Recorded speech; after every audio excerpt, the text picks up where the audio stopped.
In this video, I will show you how to find and replace strings in Bash. So let's get started. In the first method, I will show you how to find and replace strings in the Nano text editor. So let's see how it works. To demonstrate this example, I will first open the password file, the password.txt file. For this, I will use the Nano command. Now suppose over here I want to replace the Linux with LinuxSimply. For this I will use Ctrl first. It tells me to search for a keyword to be replaced. So I will write Linux. Now it says write the keyword or the word to replace with. So I will write LinuxSimply.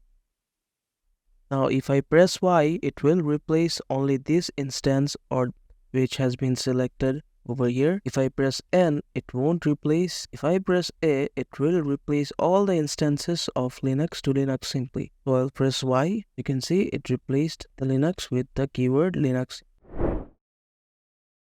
In the second method, I will show you how to use the perl command to find and replace strings Bash.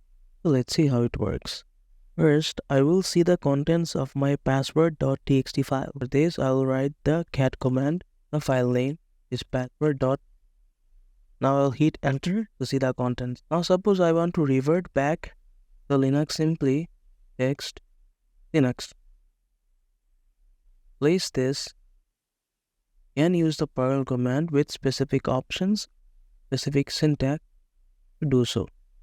So let me show you now. First I'll write perl, then the pi flag. Next I'll write E option. And now I'll give quotations. Over here, I will first write my old text, but at first I'll write S, then a slash, and then the old text, meaning is to be replaced, that is LinuxSimply, then slash, and the new text, which is being replaced, that will be Linux. Next I'll give a slash, then G. Now I'll give space and write the file name, is password.txt. Now I'll hit enter. The command ran successfully. Now I'll see the content of the file to check whether it has been changed or not. So I'll run the cat command again. You can see after running the perl command, LinuxSimply text has been replaced with Linux. So this was all for this video, where I have showed you two effective methods on how to find and replace strings in Bash. If you want to study further, please refer to the article provided in the video description below. Also, the script files will be provided to be downloaded. Thank you for watching.